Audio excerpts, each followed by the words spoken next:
Umiikot ngayon sa showbiz world ang matinding excitement matapos ang naging pahayag ni Julia Montes tungkol sa inaabangang proyekto na Sigabo kasama si Coco Martin.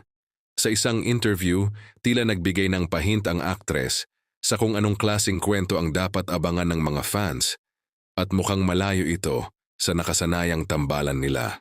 Ayon kay Julia, ang Sigabo ay isang dream project niya, hindi lang dahil makakasama niya si Coco, kundi dahil ito raw ay isang kwentong talagang sumasalamin sa malikhaing isip ng aktor-direktor.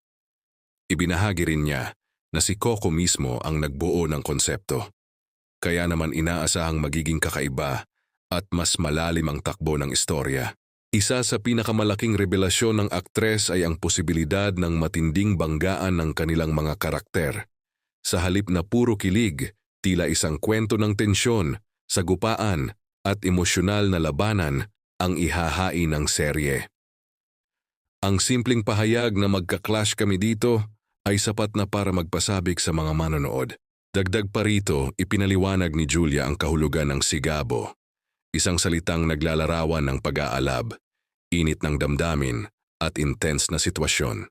Ibig sabihin, hindi lang aksyon kundi pati emosyon ang mag-aapoy sa bawat eksena na siguradong magdadala ng kakaibang impact sa audience. Dahil dito, maraming fans ang lalong na curious kung paano ilalabas ni Coco at Julia ang ganitong klaseng kwento. Kilala ang dalawa sa kanilang malalim na chemistry, ngunit sa proyektong ito, mukhang susubukin nila ang kanilang husay sa mas mabigat at mas komplikadong roles. Sa kabuuan, ang Sigabo ay hindi lamang isang reunion project kundi isang bagong yugto para sa tambalan ni Coco at Julia.